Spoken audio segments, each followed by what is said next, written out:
Jaya Shri Krishna Chaitanya Prabhu Nityananda Shri Advaita Gadadara Srivasadi Gaur Bhakta Vrinda Hare Krishna Krishna Krishna Hare Hare Hare Rama Rama Rama Hare Hare Mukham karoti vācāram pangam langyate gire yat kripatamaham vande Shri Guru Dinataranam Paramanandam Madhavam. Hare Krishna, thank you for joining. So we will resume our discussion in the 50th verse of the 14th chapter, third canto. The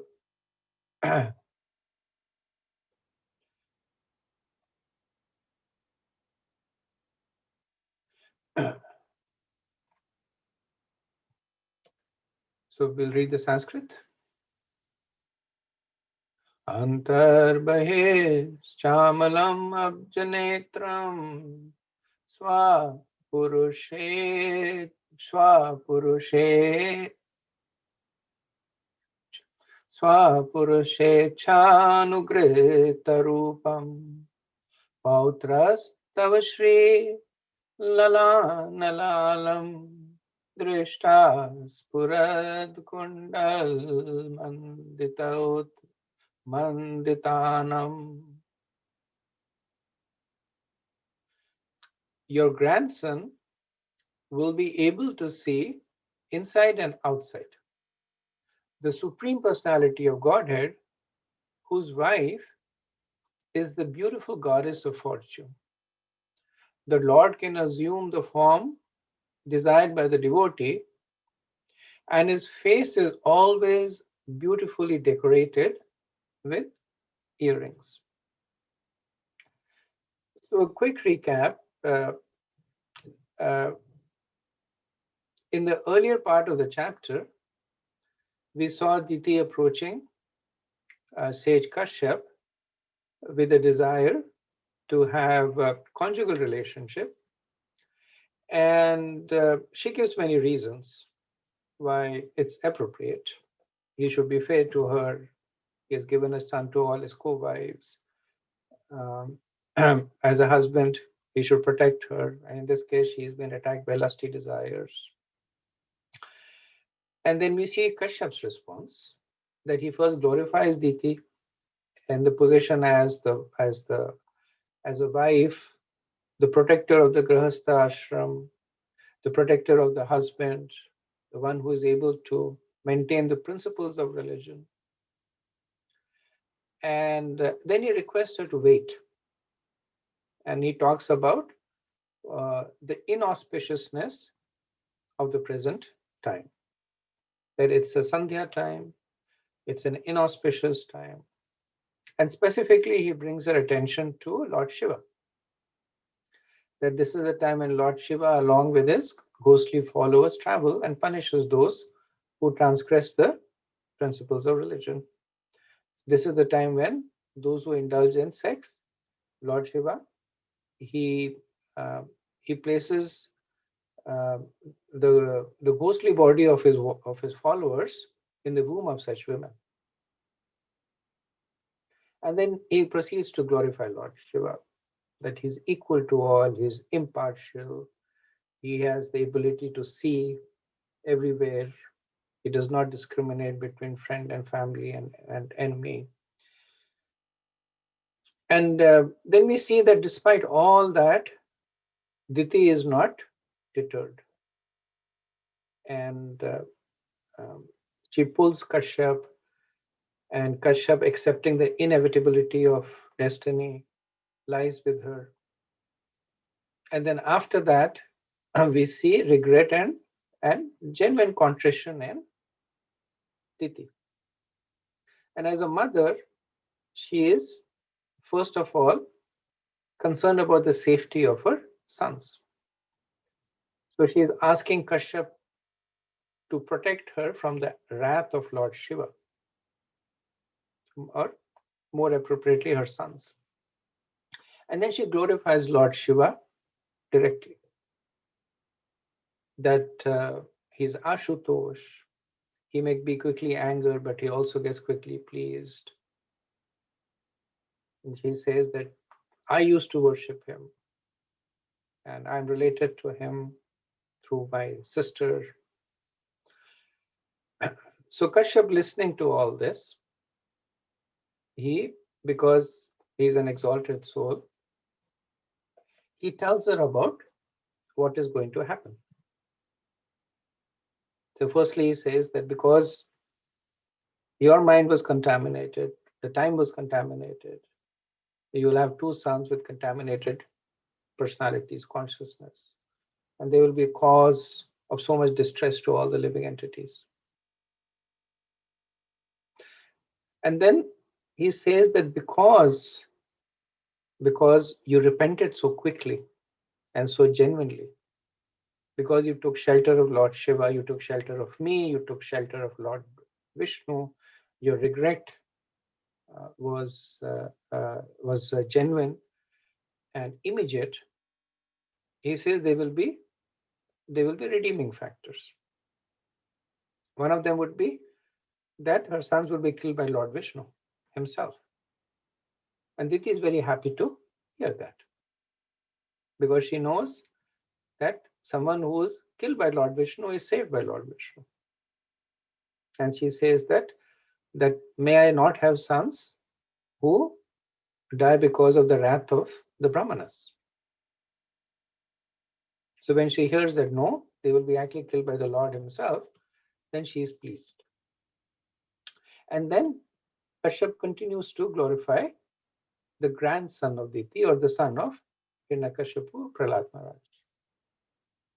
How he would be one of the foremost devotees. So these last two verses in the chapter are continuing glorification of Prahlad Maharaj. So here he says that your grandson will be able to see inside and outside the personality of Godhead. So Prahlad Maharaj, he represents Smaran, the one of the 9 angas, Shravana, Kirtana, Smarana. He represents Smaran, or meditation.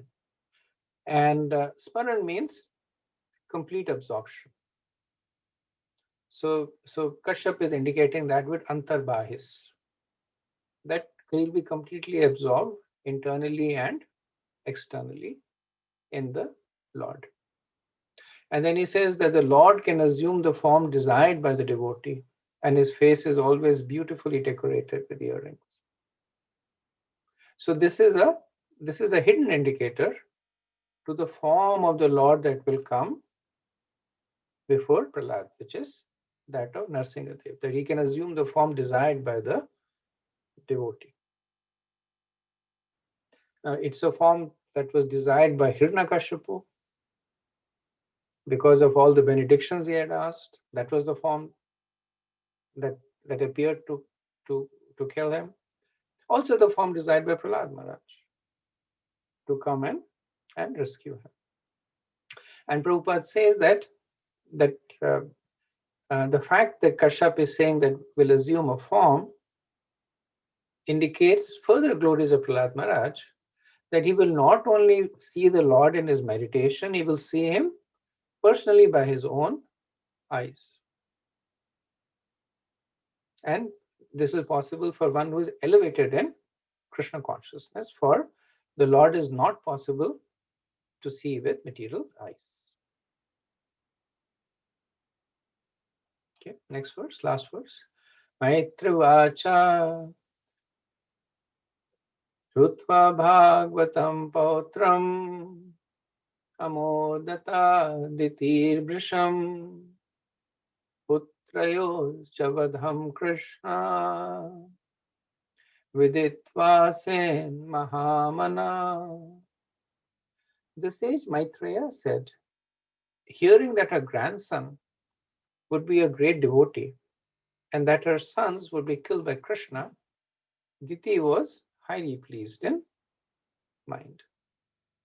So we see here that despite there is a fair bit of criticism directed towards Diti, but we also see her exalted characteristics. That an ordinary mother would not be happy to hear that my children would be killed by anyone. But here she is genuinely happy that they will not be killed by Brahma Shap, they will be killed personally by the Lord. And she's even more happy to hear that a grandson will be a devotee. So Prabhupada writes that Diti knew that being killed by the personality of Godhead is a great fortune because the Lord is absolute. And then his acts of violence and non-violence are both on the absolute platform. A demon killed by him attains the same result as one who attains liberation after many, many births of penance and austerity. Prabhupada says the word brisham is significant here because it indicates that Diti was pleased beyond expectations.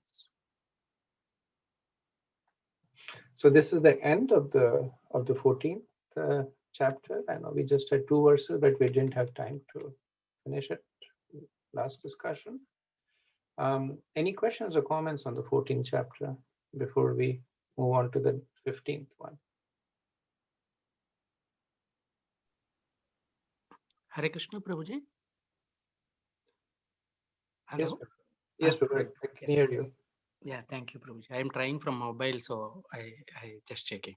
Prabhuji, last class and even this class, like the nature of Diti is explained. You know, she's highly exalted and genuinely she's devoted, and it is kind of although she's not perfect, she is not low class.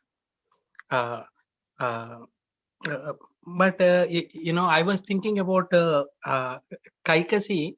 I think she approached Vishnu for marriage for the purpose of having demoniac sons. So, and even I heard, correct me if I'm wrong, that even that also like in the evening time, evening Sanjay time that happening. So, Prabhuji, like in terms of their nature, overall nature, is there any difference or their mother's role in, are they tried to control their children, or what role did they played when they are doing so much demoniac activities? Any contrast or anything that you can share in that line? Not aware of, Prabhu. I hear your question. I haven't heard of anyone. I can see that there are similarities. I did not hear, and doesn't mean that it did not happen, but I wasn't aware that Kaikeshi approached Vishnu during twilight hours. What I heard was that she approached him for marriage and not for Congress. There was a different line of reasoning that Sumali had sent her with this instruction to convince Vishnu to marry her, and then after marriage, over a period of time, whatever happened. But I think you're trying to establish some contrast or some similarities between Diti and Kaikeshi, and I'm not aware of that. Okay, sure, Prabhuji. Thank you. And Prem Kishore Prabhu, you had the same question. Looks like you have the same question. Okay. Okay, so no more questions. We can move on to the 15th chapter, 3rd canto, is description of the kingdom of God. So the chapter has 50 verses, and that's divided into 5 sections. And the first section is the prayers of the demigods to Lord Brahma. Then Brahma responds by describing the Vaikuntha planet. Then there is the narration of the cursing of Jay and Vijay by the four Kumars. Then we see that the Lord appearing on the scene and speaking to the four Kumars. And then the chapter finishes by the prayers of the four Kumars to Lord Vishnu. Okay, so we begin with the first verse. Maitre vacha prajapatayantu tatteja parate jahananditi dadarava shani shatam shankhamana surardana. Maitreya said, "My dear Vidur, Diti, the wife of the sage Kashyap, could understand that the sons within her womb would be a cause of the disturbance to the demigods. As such, she continuously bore the powerful semen of Kashyap Muni, which was meant to give trouble to others for 100 years." So the previous chapter ended with the pregnancy of Diti, the conception under inauspicious circumstances. And then we saw the repentance of Diti. And then based on the prediction by Kashyap, Diti understood that her children will be Paratejo Hanam. So Paratejo Hanam means that her children will destroy the children of others. So she held them in her womb for 100 years in an effort to delay the inevitable.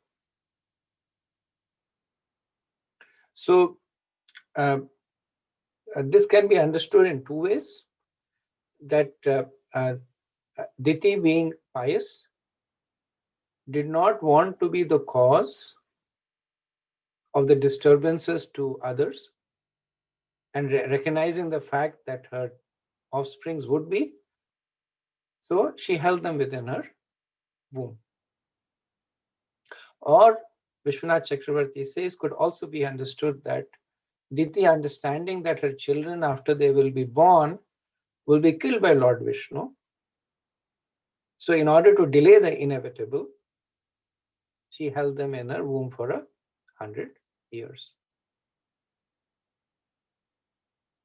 So Srila Prabhupada, he emphasizes on the first aspect of Diti's approach, that he says that no sane man or woman can tolerate the non-devotees giving trouble to devotees. Diti therefore was reluctant to give birth to her babies. She waited for 100 years so that she could save the demigods from disturbance for that period, glorifying her pious nature.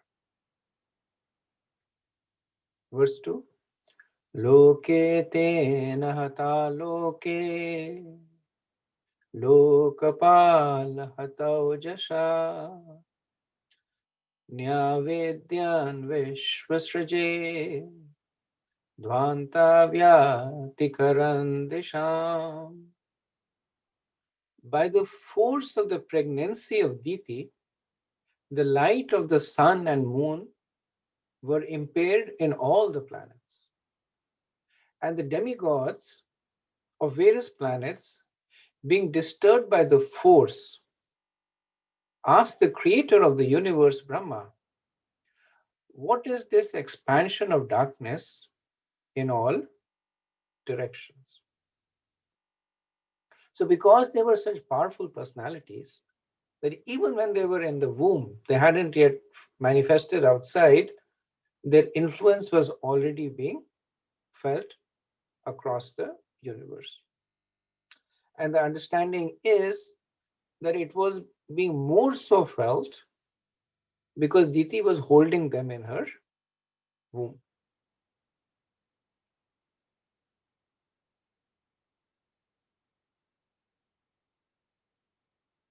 Next verse.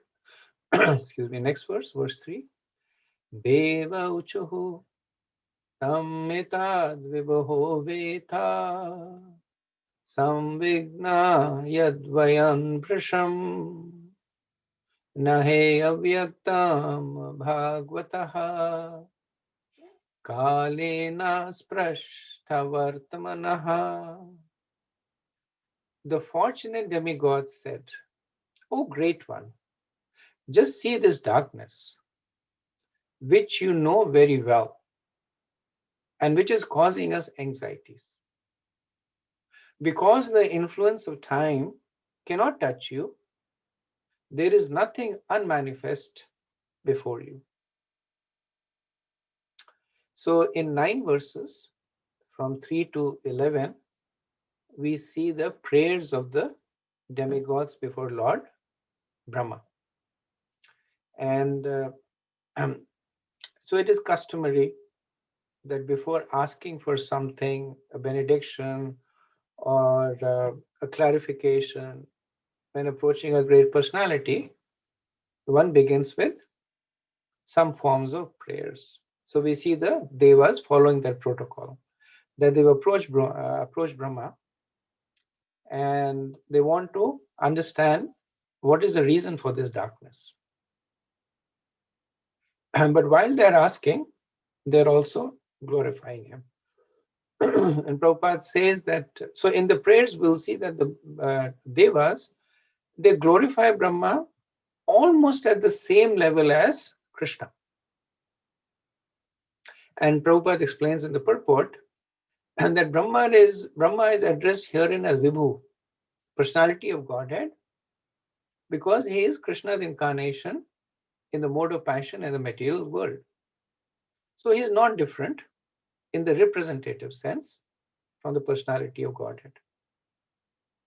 And then Prabhupada says, because he's so intimately connected with the personality of Godhead, the influence of time cannot affect him.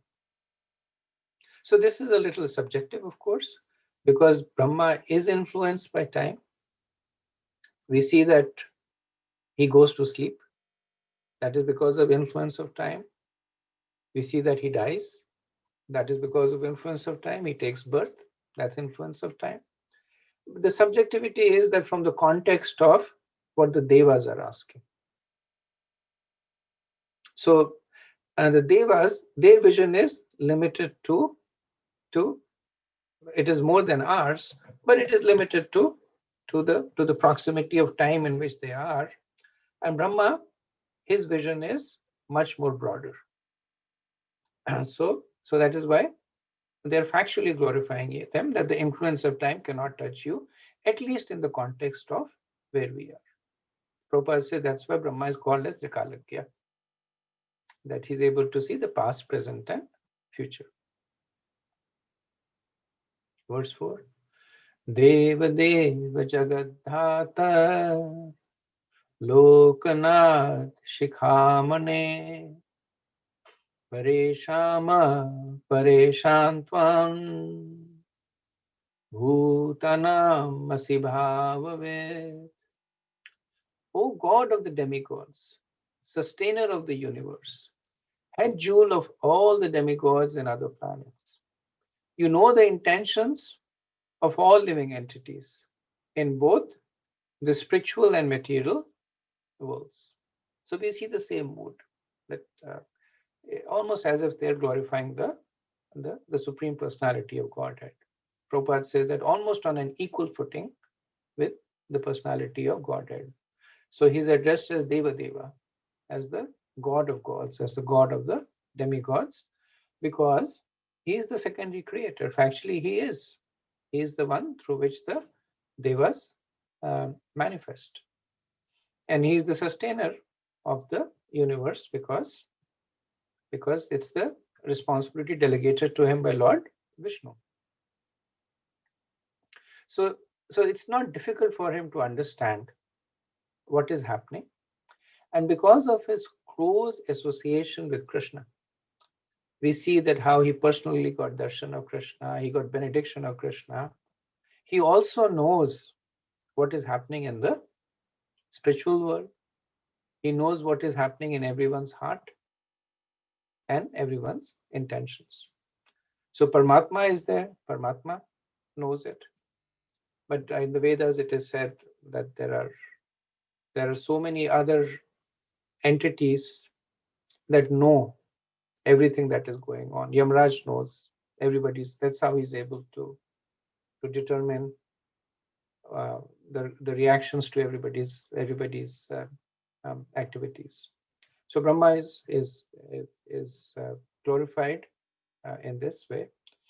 So the point they're making is that since you know everything everywhere, and Brahma might say, how do I know what's happening in Diti's womb? They say, you know everything, so please explain to us what is happening. Verse 5. Namo Vigyan Viryaya Mayedam Upeshyuse Grihita Gun Vedaya Namaste Vyaktayanye. O original source of strength and scientific knowledge, all obeisances unto you. You have accepted the differentiated mode of passion from the Supreme Personality of Godhead. With the help of external energy, you are born of the unmanifested source. All obeisances unto you. So here we see that the glorification is refined by the Devas, that in the previous verses one may get a little confused that the Devas do not know the difference between Brahma and Krishna. So here they specifically say that you have accepted the differentiated mode of passion from the personality of Godhead. So they say that you are a product of Maya and Rajaguna. Now they're not saying it in a derogatory way, but in a way it's a glorification. That in order to serve the Lord, Brahma has taken this position. So they use the word grihita. So grihita means that you have accepted. It does not mean that you have been given. So graha means that you take something. So it is used to convey the exalted position of Brahma, that it's not that he is rajasic in nature. Like we, right? We don't have a choice. We have taken on a certain kind of body and we have a certain kind of swabhav. It's been given to us because of our past karmic activities, our desires. But Brahma is exalted. So in order to serve Krishna, Grihita, he has taken on that on that position directly.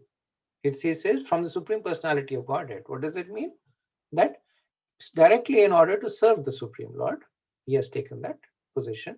But yet the verse makes a clear distinction between the personality of Godhead and Brahma. The Devas also refer to Krishna in this verse as unmanifested. So they say avyakta when they refer to the source of Brahma. They say avyakta yonaye. And Prabhupada explains that avyakta over here means that the Lord is rarely seen.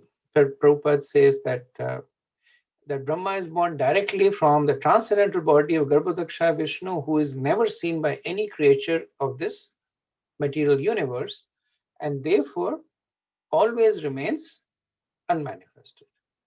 Brahma is stated here to be born of the unmanifested. He is the incarnation of the mode of passion in material nature, which is separated external energy of the Supreme Lord. Verse 6. Ye tvanyena bhavena bhavayanti atma bhavanam atmani prota bhuvanam param sada sad atmakam. O Lord, All these planets exist within yourself, and all the living entities are generated by you.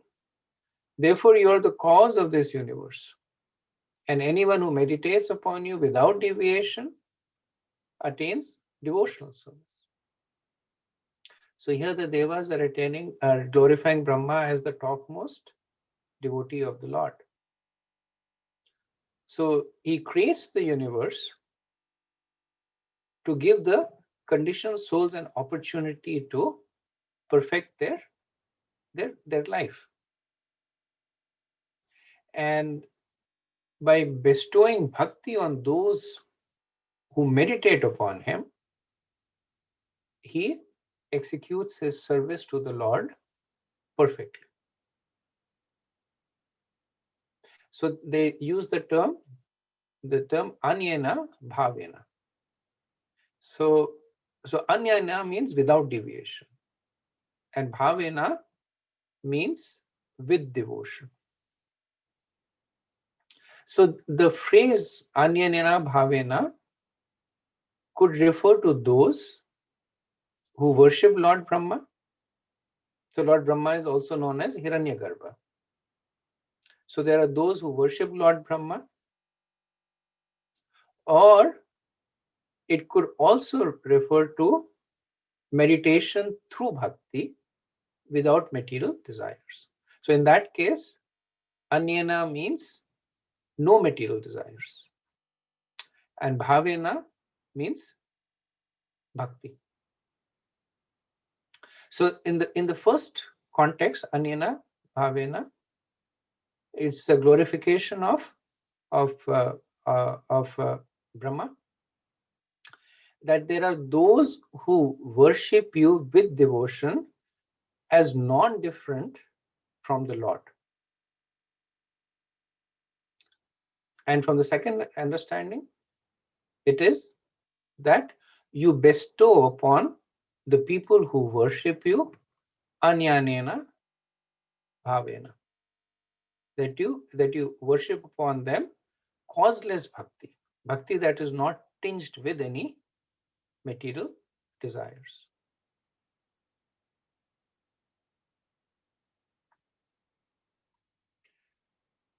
Okay, next verse 7. Tesham supakva yoganam jita swashendriyatmanam labdayushmat prasadanam na kutaschit parabhavaha.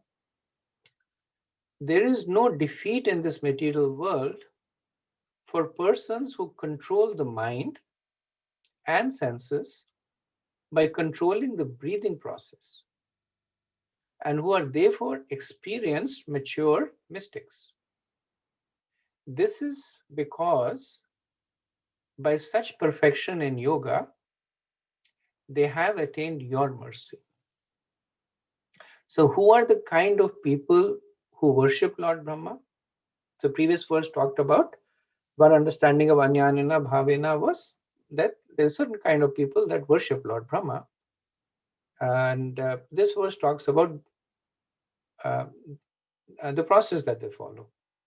And this is essentially a process of Astanga Yoga, that they control the mind and senses by controlling the breathing the process, and are therefore experienced mature mystics. So this is essentially a process of Astanga. So it's explained that mature performance of Astanga Yoga are elevated to Brahmalok to get the personal association of Lord Brahma. And at the end of Brahma's life, if Brahma goes back to the spiritual world, they go back to the spiritual world with Brahma. So all this is made possible by the mercy of Lord Brahma. And in the purport, Srila Prabhupada, he equates the mercy of Brahma to that of Krishna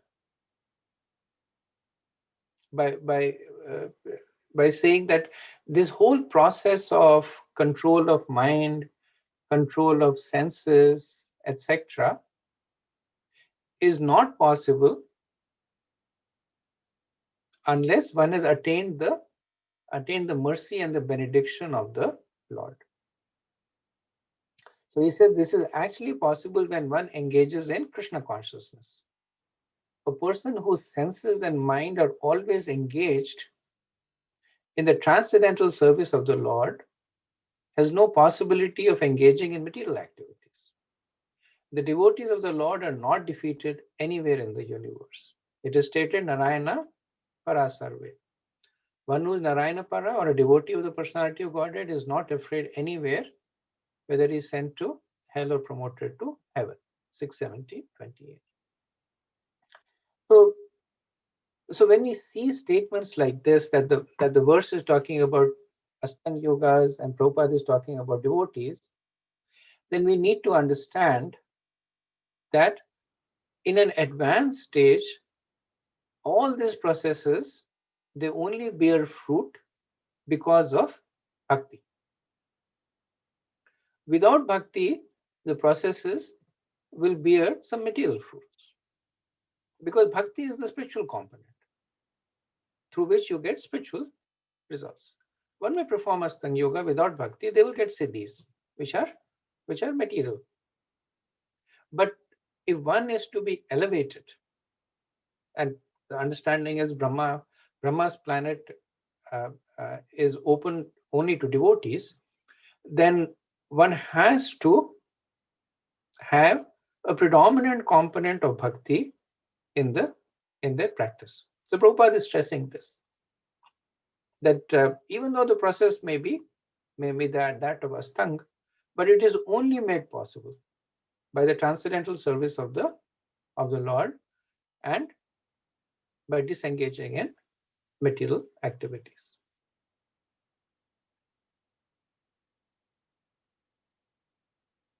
Okay, we'll do one more verse and then pause for any discussion. Yasya vacha praja sarva gavastanti vayantritaha haranti balim ayatas tasmai mukhayate namaha. All the living entities within the universe are conducted by the Vedic directions, as a bull is directed by the rope attached to its nose. No one can violate the rules laid down in the Vedic literatures. To the chief person who has contributed the Vedas, we offer our respect. So the Devas are glorifying Brahma as the chief person who has contributed the Vedas. So we know that when Brahma was born, then he received the Vedas from Krishna. And then through Brahma, the Vedas are further disseminated. So they say that all the living entities within the universe are conducted by Vedic directions. And that statement might apparently seem a little contradictory, because when we look around us, we see, perhaps even including ourselves, we see that there are so many who are not conducted by Vedic directions. So those who reject the Vedas, they're not conducted by the Vedic direction. And Deva says no. So they give the example of the bull with the rope attached to the nose. That the bull may not be liking the nose, the rope through the nose, may not be even aware of the rope through the nose, but it is that rope that is controlling it. So the laws of the Vedas are controlling both those who accept it and those who reject it. So just like if you're living in a city and there are laws of the city, so there are those who follow the laws of the city and they're controlled by the laws. There are those who break the laws of the city and they're punished by the laws of the same city. So they may say that I don't accept this law. I don't accept the law of that I need to drive at a certain speed limit. But then there is another law in the city that comes in that says that if you exceed the speed limit, this is the punishment. So they are controlled by the other law. So in the Shruti, Vishnu Chakravarti say in the Shruti, it is said, Tasya vak tantira namani damani, that the words of the Lord and his names are like ropes. They're controlling.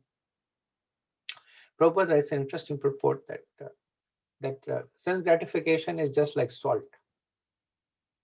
One cannot take too much or too little, but one must take some salt in order to make one's foodstuff palatable. Those conditioned souls who come to the material world should utilize their sense according to the direction of the Vedic literature. Otherwise, they will be put into a miserable condition of life. No human being or demigod can enact laws like those of the Vedic literature, because the Vedic regulations are prescribed by the Supreme Lord.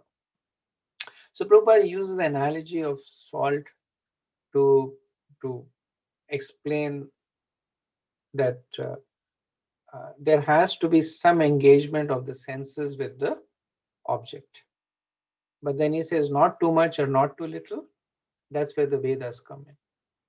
That the Vedas are the one that regulate this nature of the engagement, and that's what makes the food palatable, or that's what makes the life pious. So when they're using the senses according to what the Vedas say, use your sense in this way and not in this way, then the life is successful. Otherwise, miserable.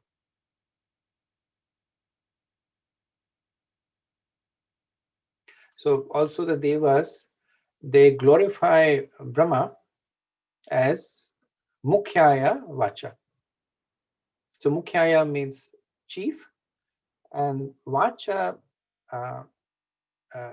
generally refers to the speaker, but in this context, Vacha refers to the Vedas, because he's the primary speaker of the Vedas. So the context of the Vedas is implicitly understood here. Okay, let me pause here and see if there's any comments or discussion. Hare Krishna. I have one question. We see throughout this throughout many chapters in this section of the Bhagavatam, and here more specifically in this 15th chapter, Lord Brahma is highly glorified, just like in the 6th verse it is mentioned, anyone who meditates upon him without deviation attains devotional service. Then it continues, verse after verse. The chief person who had contributed the Vedas, he's highly glorified. I'm just wondering, within the Vedic tradition, we don't see Brahma being worshipped in as much as the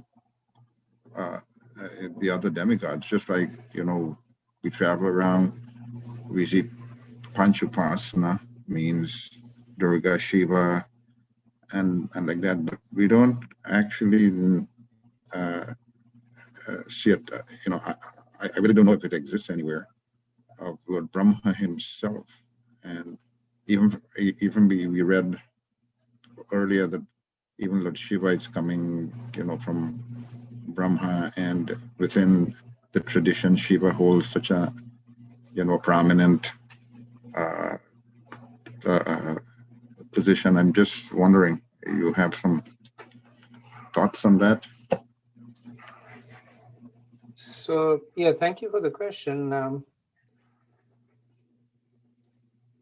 So the first part, that Brahma is not being worshipped, is partially true. He is not worshipped in our planet, but we see Brahma being extensively worshipped. So almost all these big, at least a lot of the big demons They get their powers by worshipping Brahma. Hiranyakashipu, Hiranyakashipu, Ravan, almost all of them, they worship Brahma and get the powers. So there is a lot of worship of Brahma going on. Also, we see Tulsi Devi, she worshipped Brahma, and by his, he gave him benedictions. So a lot of pious people worship Brahma. Why he is not worshipped over here, I cannot quote the scriptural answer to you, but from what I understand, that there was a curse on Brahma, that he would only be worshipped at one place on the planet, which is Pushkar. If somebody knows that pastime, can share it. But I heard this in some lecture, that there was a curse on Brahma, and because of that, his worship is almost, at least on the Earth planet, is almost non-existent, with the exception of Pushkar.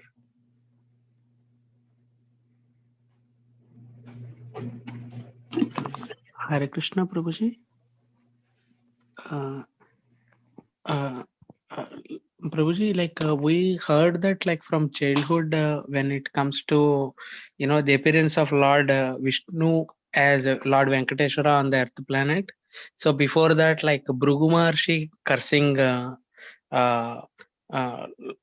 Lord Brahma, because they wanted to conduct an yajna, and for that yajna they wanted to decide on that to whom they wanted to offer the oblations at the end of yajna. So as part of that, generally it is Vishnu, but for some reason on Narad Muni's advice, Bhrigu Maharshi wanted to test the Trinity. So first. So Ravi Prabhu, I'll just interrupt you. I've heard those pastimes. I was wondering if somebody has heard from. Do you know where it is from? Is it bona fide? There are a lot of pastimes that I've also heard of, some similar pastimes. Sure, Prabhuji. But I was more interested in if you can refer to either some sannyasi speaking about it. That would be more appropriate. Sure, Prabhuji. Yeah, thank you, Prabhuji. I will see, Prabhu, if I can get. Otherwise, I will not stay on that point. Yeah, thank you. Okay, so maybe we can do some research, but that's the closest that I have, Paramatma Prabhu. Thank you so much. Any other comments? One other point related to, I think, the last purport, where it describes that the Vedas, has universal application, and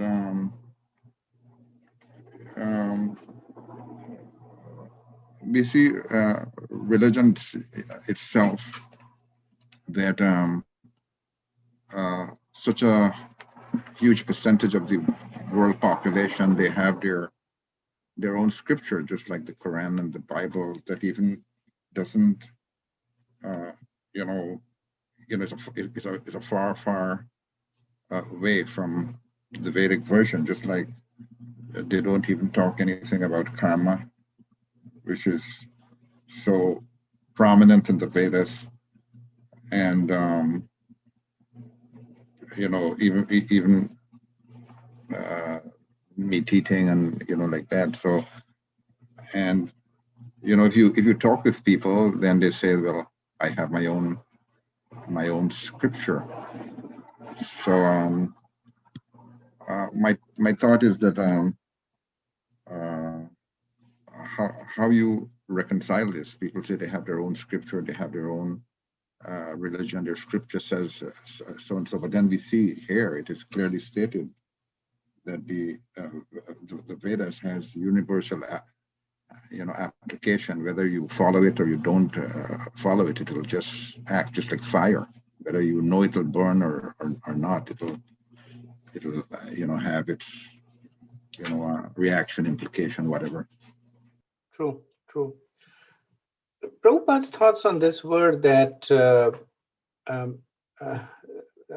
all bona fide religions are unified by purpose. The practice may be a little different. So when he would speak with Christian priests or Christian missionaries, he would make this point that your Bible says, "Thou shalt not kill," which means that it is preaching vegetarianism, similar to the Vedas. So, from a generic perspective, he made this point that if the religion is bona fide, then it carries the same essence.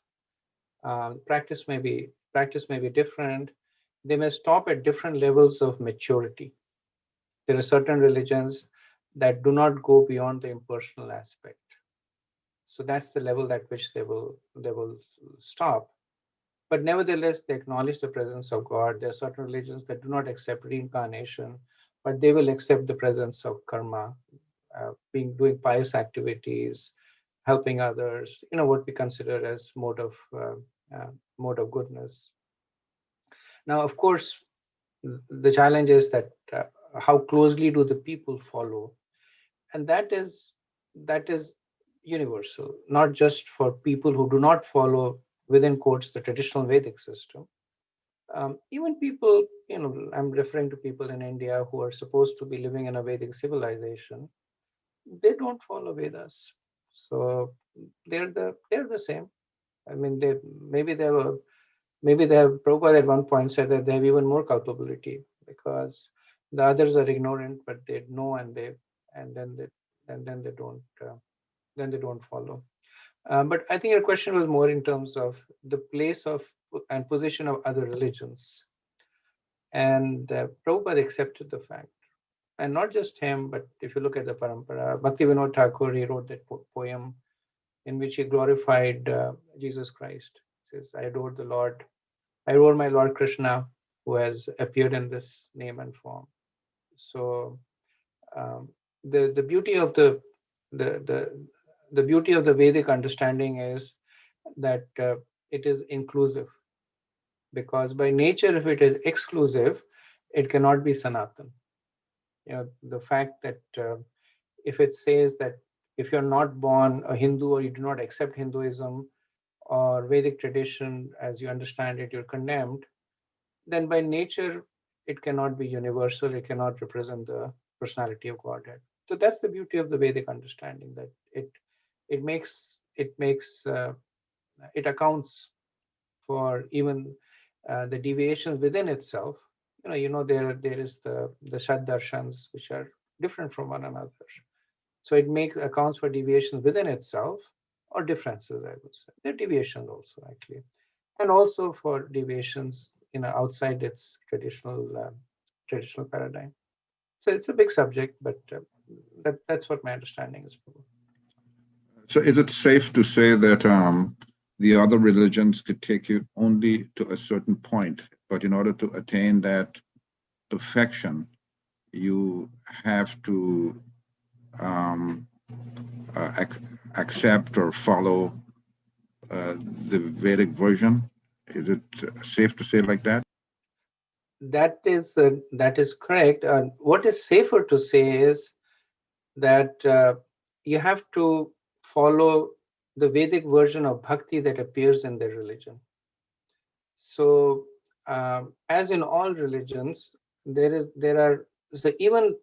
in the Vedic conception, bhakti is a very small group of people follow bhakti, and a smaller group of people understand it. It is probably the most misunderstood notion. Same thing in Christianity, same thing in Islam. So I participate in interfaith discussions with Christians and Muslims. And one of the topics of discussion was the equivalence of Shuddha Bhakti in the tradition. And the prayers of St. Francis, if you read the translation, it looks like there's prayer from any Vaishnava. The person is all he's saying is, may I serve your devotees, and may I just have no desires for myself. Very, very almost identical mode of wanting to serve or serve those who are serving. But yes, they're considered esoteric. Mainstream people are not even aware of, but they do have within the Muslims, the Sufis are there who follow the more personal aspect of relating with Allah. They have similar kinds of prayers to the personal form, the need for service. So yes, they do have that strong resonance with the Vedic conception of bhakti to the personal form of the Lord, but it is something that is well hidden. Thank you for that understanding. It's clear. Thank you. Any other thoughts, questions? Okay, let's continue. Verse 9. Satvam vidat swasan bhumam tamasalu karmanam adabradaya drashtya apanan arha shikshtam. The demigods pray to Brahma, please look upon us mercifully, for we have fallen into a miserable condition. Because of the darkness, all our world has been suspended. So they are now going to the next section of the prayers. So they began initially explaining that they've come because of anxiety. They went through this process of glorification, and now they're placing their request. So just as a side note, I know we discussed this in the first canto. So this is what is known as a Samprarthana Atmika prayer. So a Samprarthana Atmika prayer, which is a prayer which it's considered to be an introductory prayer for general welfare. So devas are praying for general welfare. They're not asking for something specific, that give me this or empower me to do this. And the Samprarthana Atmika, it generally falls into 4 sections, which we have seen that it begins with glorification. The second part is humility about one's own position, and that is, in this case, it is built implicitly in the glorification. In many cases, it is explicitly said that I'm so fallen, I have no understanding. In this case, they could talk about the dependence, so it is implicitly stated. Then the third part is Drishtidaya, which is asking for benediction. Drishtidaya means merciful glance. And here the benediction they're asking for is reassurance or an understanding what's going on.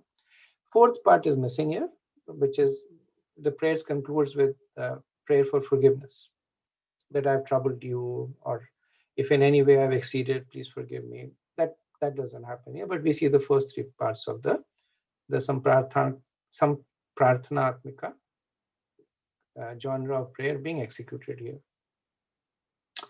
Verse 10. Esha devaditer garba ajakasya parpitam dishastime sarva Vradategni Evaidhashi. As fuel overloads the fire, so the embryo created by the semen of Kashyap in the womb of Diti has caused complete darkness throughout the universe. So they had stated initially the problem was that we have fallen into a miserable condition because of the darkness. All our work has been suspended. Now they are giving more specific details, that what is the cause of this darkness, the semen of Kashyap in the womb of Diti. And they give the analogy of fuel in a fire. So by nature, the universe is designed to balance everything out. So it consumes and then it spits it out. So that's how the whole fire of the universe is running.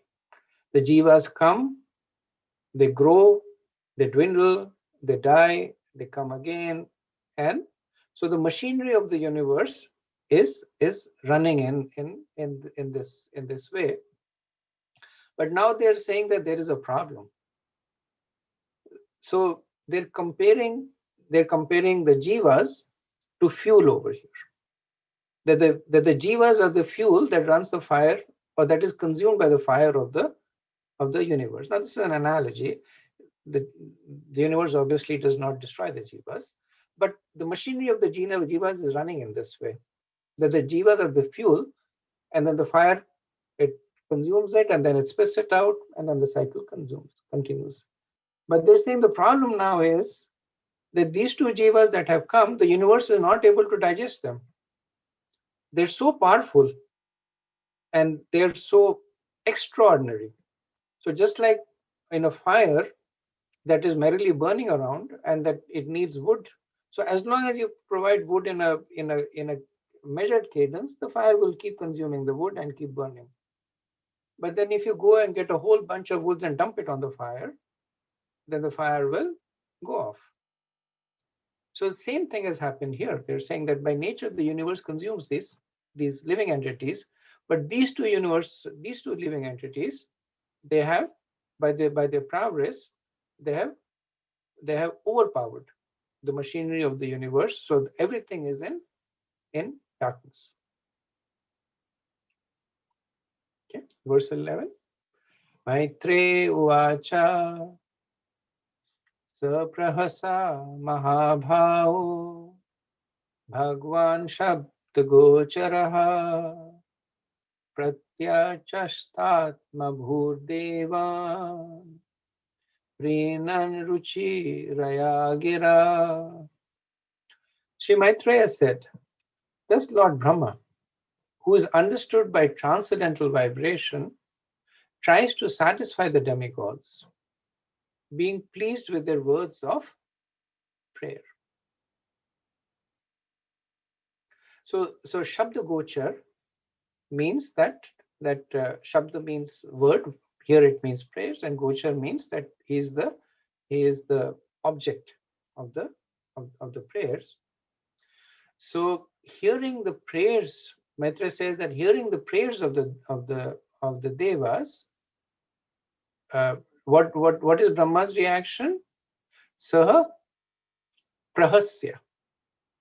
So prahasya means smiling. So Prabhupada translates smiling to pleased, that he was smiling because he was pleased. Vishwanath Chakravarti gives some more understanding of some other understanding of why did Brahma smile. He was smiling out of affection. That just as an elder smiles at children, so he sees his children or grandchildren standing there, and he's smiling out of affection to them. Or he is smiling to assure the anxious devas that I understand you're worried, but everything will be okay. Or he is smiling, saying that how the ignorant praise me. I'm useless to deliver them from the difficulty. Only the Lord can do it.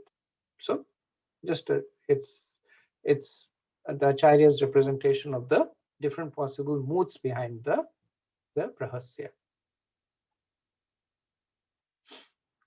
Verse 12.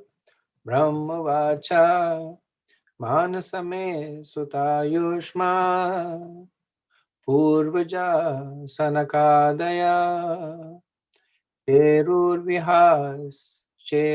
vihayasa loka lokeshu viktaspara. Lord Brahma said, my four sons, Sanak, Sanatan, Sanandan, and Sanat Kumar, who were born from my mind, are your predecessors. Sometimes they travel throughout the material and spiritual skies without any definite desire.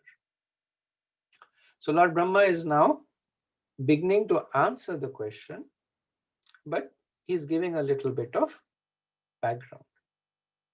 That how did this situation actually happen? So now, in the previous chapter, we read about the pregnancy of Diti, But the devas may not necessarily know this. They know that this darkness is coming from Diti, but everything that transpired as its antecedents, and even before that, what happens, they are not aware of it. So Brahma is kind of trying to begin from the beginning. So he brings the attention to the four Kumars, that they are traveling throughout the material and spiritual skies with this para. So without any desires. So one may question that if they are with this para, if they have no desire, then why do they even travel? And Prabhupada says that they are not traveling for any material sense gratification. That is what Viktaspara means. So saintly people like Sanak, Sanatan, Sanandan, and Sanat have no material desires. But they travel all over the universe to preach devotional service. So beginning from this verse to the 25th verse, 13 verses, there's a description of Vaikuntha planets. Verse 13, Taikada Bhagavato Vaikuntasya Malatmanaha Yayur Vaikuntha Nilyama Sarvaloka Namaskritam. After thus traveling all over the universes, they also entered into the spiritual sky, for they were freed from all material contamination. In the spiritual sky, there are spiritual planets known as Vaikunthas, which are the residence of the Supreme Personality of Godhead and his pure devotees, and are worshipped by the residents of all the material planets. So the four Kumars are Brahman realized. They're Atmaramis. So previous verse talked about the fact that they were Atmaram, that they're fully satisfied in themselves. They have no material contamination. And that's why they're able to travel into the spiritual world. So one of the questions that is asked is that if they have no material contamination, then why do they have a body? Because in Bhagavad Gita, we understand that the body is the result of karma. Whether it is pious or impious, that's the definition of karma. That which results in the creation of a body. And if they have no contamination, then why do they have a body? And explained by Prabhupada elsewhere that they are the four Kumars are Jivan Muktas, which means that their body is only used by them for the service of the Lord. So they have what is called a sadhaka dehe. So they maintain the body only for the sake of service. The body is not a symptom of karmic reactions. Prabhupada writes that about the Vaikuntha, that it's called Vaikuntha. So Kuntha means anxieties. It's called Vaikuntha because there are no anxieties there, specifically Janma Mrityu Jara Vyadhi. So that is completely absent. And in all material planets, it is full of kunthas. Not only this Chatur kunthas, but so many else that evolve from this.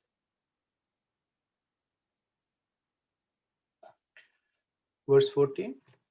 Vasanti yatra purusha sarve vaikunthamurtayaha yeanmita nimitena dharmena radhyam harim.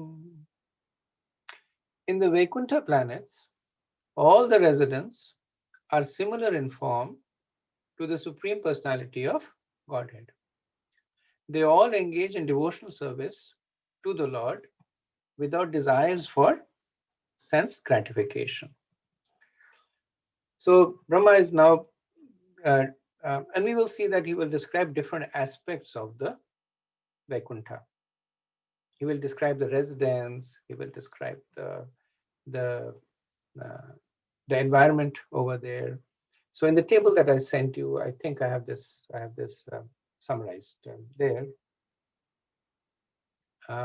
So the term dharmena aradhyam hari refers to the fact that they have been worshipping the Lord since time immemorial. And Prabhupada explains that the predominating deity in Vaikuntha planets is Lord Narayan, who is Krishna's four-handed plenary portion. And the residents of Vaikuntha Lok are also four-handed, contrary to the conception in the material world. And in Vaikuntha Lok, there is no occupation but the service of the Lord. But the service is ahituki. That it is not rendered for the sake of any purpose, but it is rendered because it is the intrinsic nature of the residents of Vaikuntha. So Prabhupada says that that they have a desire. So in that sense, it is not ahituki, there is a hetu, but the reason it's called ahituki is that they don't have a personal desire. Their only desire is to serve the Lord. So that way, it is considered to be ahituki. Verse 15. Yatra cha diya pumanaste bhagwan shabda gocharaha sattvam vistabhya virajam svananam numridayan vrishaha. In the Vaikuntha planets is the Supreme Personality of Godhead, who is the original person and who can be understood through the Vedic literature. He is full of the uncontaminated modes of goodness, with no place for passion or ignorance. He contributes religious progress for the devotees. So Prabhupada says that the only way we can understand this is by hearing from the Vedas, because we don't have that fortune of going there or remembering when we went there. We don't have the fortune of meeting people who have gone there, but we still have the good fortune of reading the descriptions as enunciated by personalities like Brahma, who have seen Vaikuntha. So if you remember in the second canto, 9th chapter, there is a description of Vaikuntha Lok by Brahma. There, this is when he is born, and then by Krishna's mercy he sees Vaikuntha. So he has seen Vaikuntha personally, and that's why he's describing it in so much of details.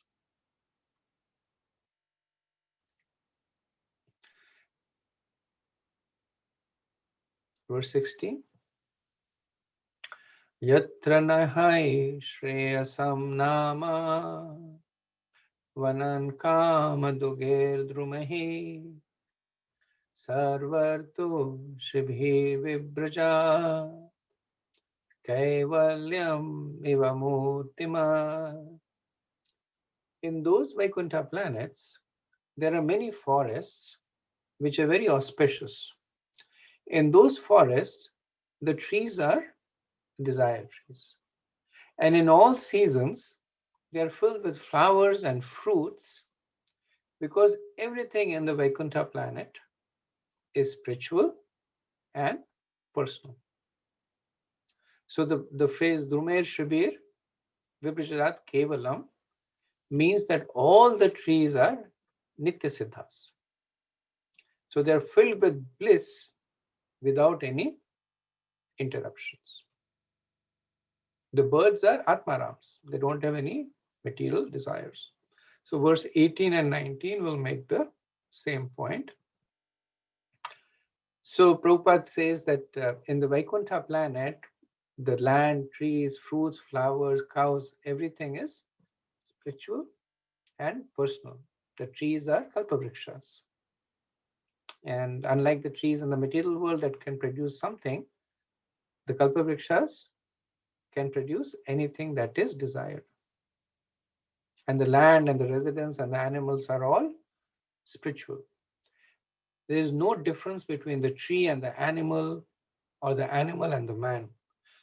Here the word Murtimat indicates that everything has a spiritual form.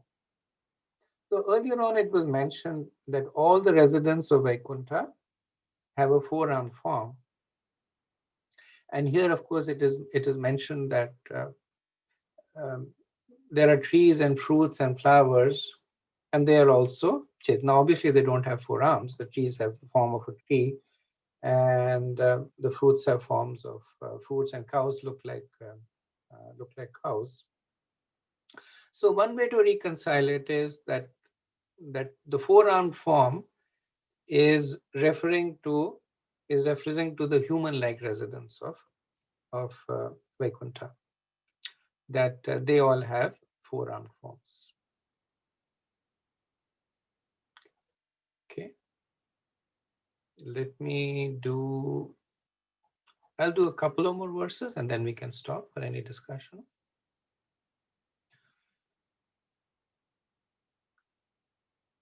Vemanikah sa lalanas shaitrani sashvad gayan diyatra shamal kshapana nibhartu antar jale anuviksham madhumadhivinam gandhe nakondita divapyanilam kshipanta. In the Vaikuntha planets, the inhabitants fly in their 8 planes, accompanied by their wives and consorts, and eternally sing the character and activities of the Lord, which are always devoid of all inauspicious qualities.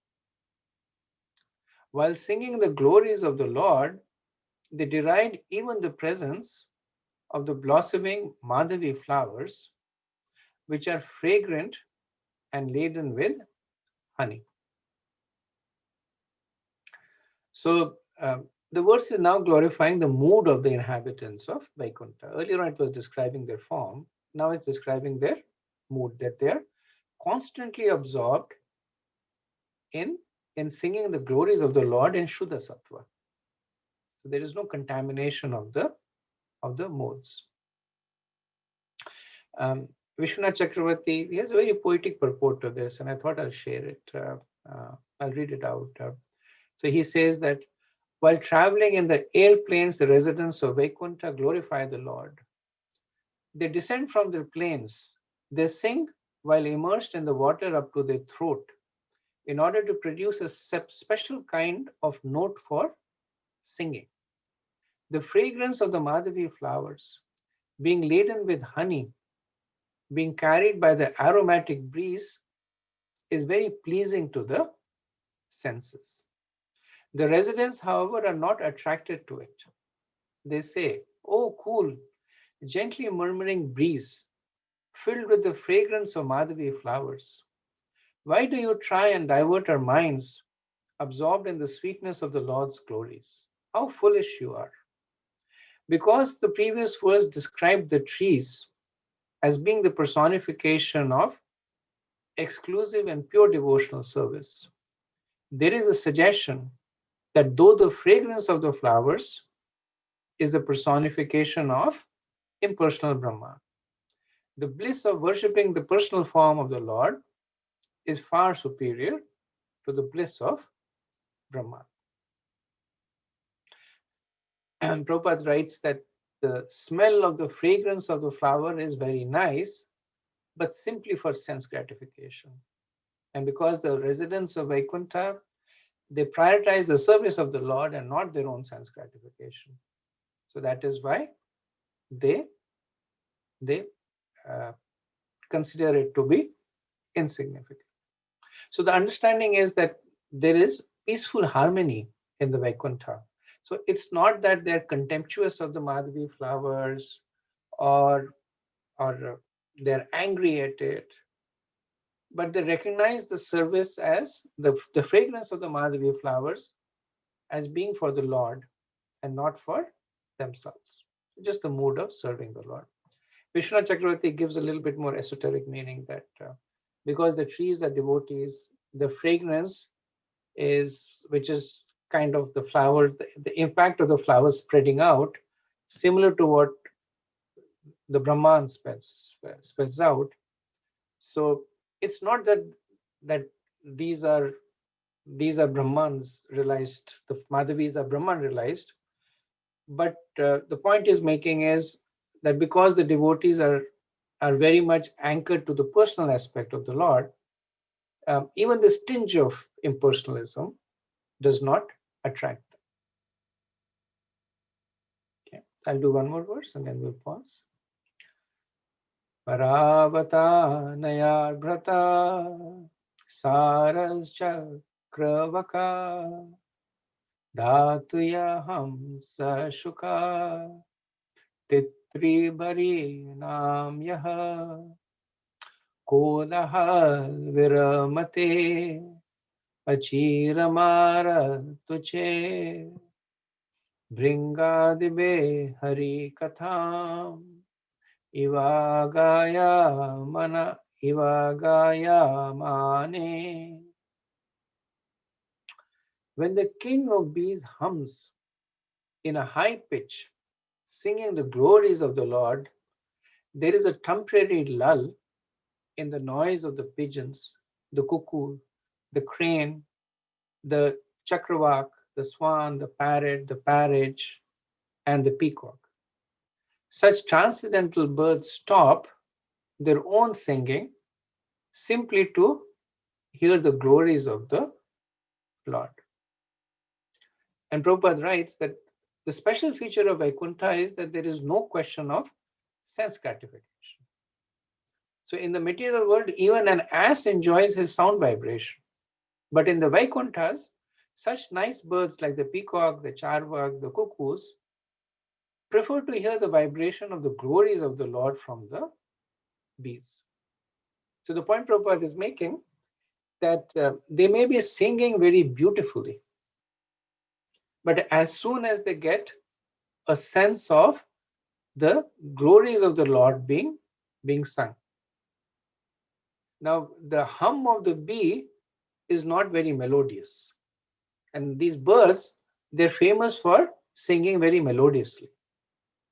But when they get a sense that the bee, even though it has a high-pitched hum, is singing the glories, they immediately pause. And Vishwanath Chakravarti says that this is a sign of their humility. That they don't think that we are such exalted devotees and we have such perfect pitch and cadence in our singing. So everybody should hear our singing. But just the sense that somebody else is glorifying the Lord in whatever way, that with complete humility, they say that this person is better than me. The glorification of this person is a lot more potent. So let me make advancements by listening to this person. So they stop their own singing and they listen to the pitch of the bees. Okay, so I'll pause here and see if we have any comments, discussion.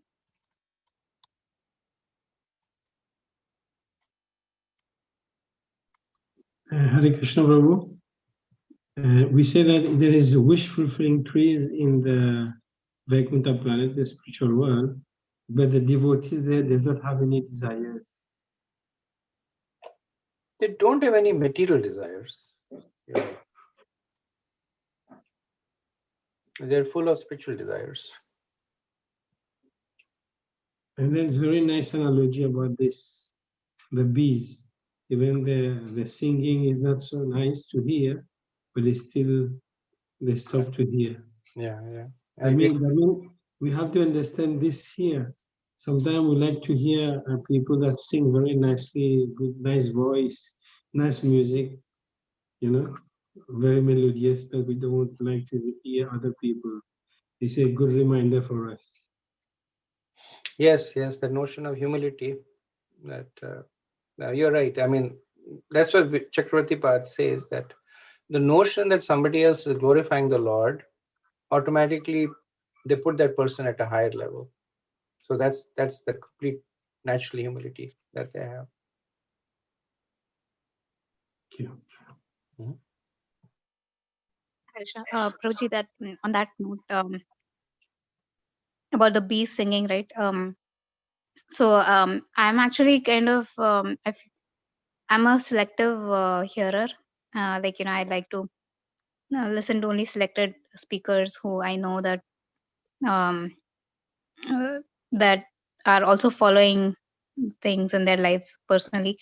But I mean, I don't know. There's a moment I feel like I don't really know about the speaker much, or not heard about them, or know something that is not that is a little different than what they're preaching, then probably not want to listen to them. But this so how do I put that in practice with this example, keeping this example in mind about the bees and Sure. So there's a difference. They're in Vaikuntha, we are in the material world. Like Vaikuntha, they're all uh, pure devotees. Here, an overabundance of caution is strongly recommended. Prabhupada made this point over and over again, that when you hear, make sure you hear from a bona fide source. Gives the example of milk and poisoned by a serpent. So many times. One of the recurring themes of Srila Prabhupada: hear from the parampara, hear from somebody that you know is representing the bona fide understanding. So absolutely, you should all of us should do this. We should make sure that we hear from the right source. Now, in addition to that, there is secondary level of I would not say discrimination, but there is secondary level of pickiness. That let's assume there are two people speaking. They're both connected. One person has a better control on the language. One person has a better way to understand. There's a certain preference that you have, and that is perfectly fine, because it does not mean that that you're denigrating the other person. It just means that you're getting more from that engagement. We tend to hear more from a Guru Maharajas, not because the other sannyasis do not know or they lack, but that connection is there, that relationship that is conducive to opening our ears and heart is there. So we direct our energy there. It does not mean that we disrespect the other sannyasis. We say that they don't know what they're talking about, or my Guru Maharaj explains a lot better than all of them. So we don't go into that mode, but definitely we go into that mood of being able to align our energies in a way that we get the most out of it and carefully avoid any offenses. Third aspect is from the perspective of kirtan, and there people display a lot of selectivity, right? There are kirtaniers who are very accomplished, and they draw a lot of crowds, and there are those who are not that accomplished, who probably don't draw that many crowds. There are those like me who drive away crowds when we sing. So there are different kind of people, and Prabhupada would say it is okay. it's just the, it's Vishnu Chakravarti, he gives it a particular name. Yeah, I forget the name of the term. But at a certain stage in bhakti, the bhakti is embellished by so-called material considerations. At a more advanced stage, even if a person is singing without harmony, without tune, just the fact that the person is saying Krishna's name will drive another person into ecstasy and attention. But that's a very advanced stage of bhakti. So, our adhikar is that we see deities. If we see a deity beautifully dressed, we get more attracted by the deity. If we see somebody singing nicely, we get more attracted to the singing.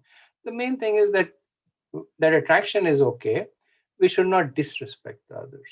We should not say that this is good and this is bad. We can say that is good and this is better. That kind of mentality. That makes sense. Yeah, thank you, Prabhu. Just sharing, like, one actually is I had this few years ago, I had this conversation with one Mataji, one devotee, and she was basically saying that, I mean, then we were discussing about this, and I was like, no, I don't really want to hear from the speaker. I want to hear from the speaker. And then she said, but what is it? Like, she's like, why is it like that? Like, because both are speaking about Krishna, the message is the same.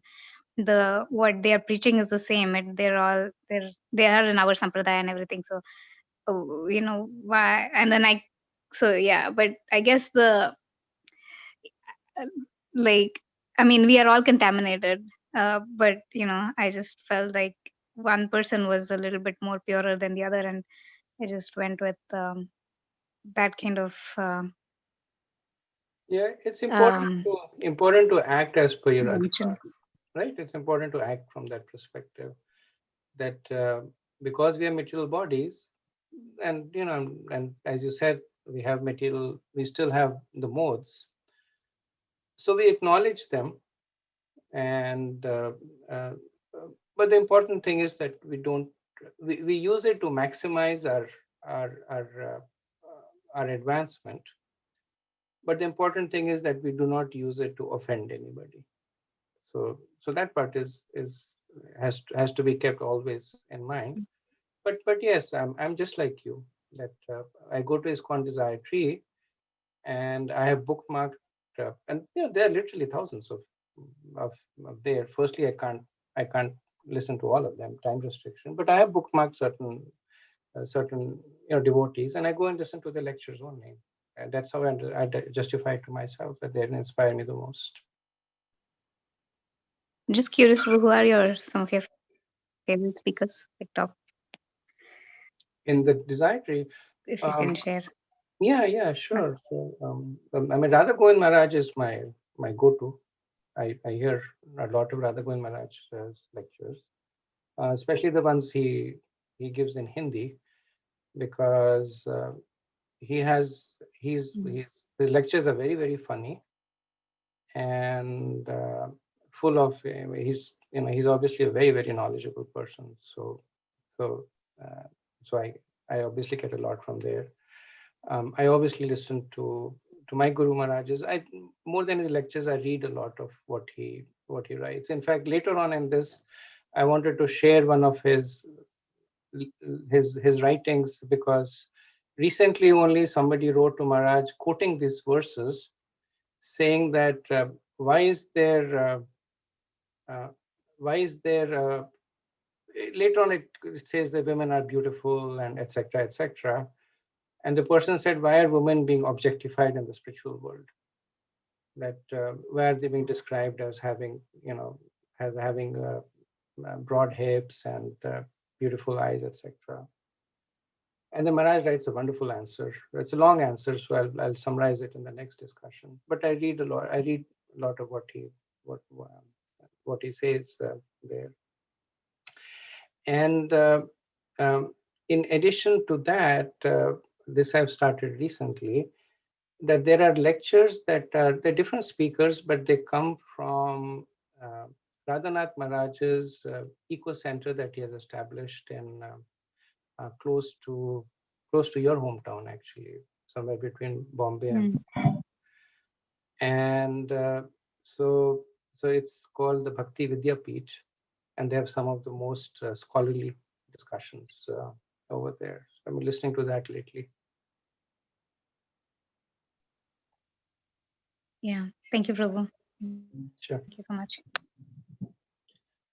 Okay, so if there are no more questions, we can pause over here.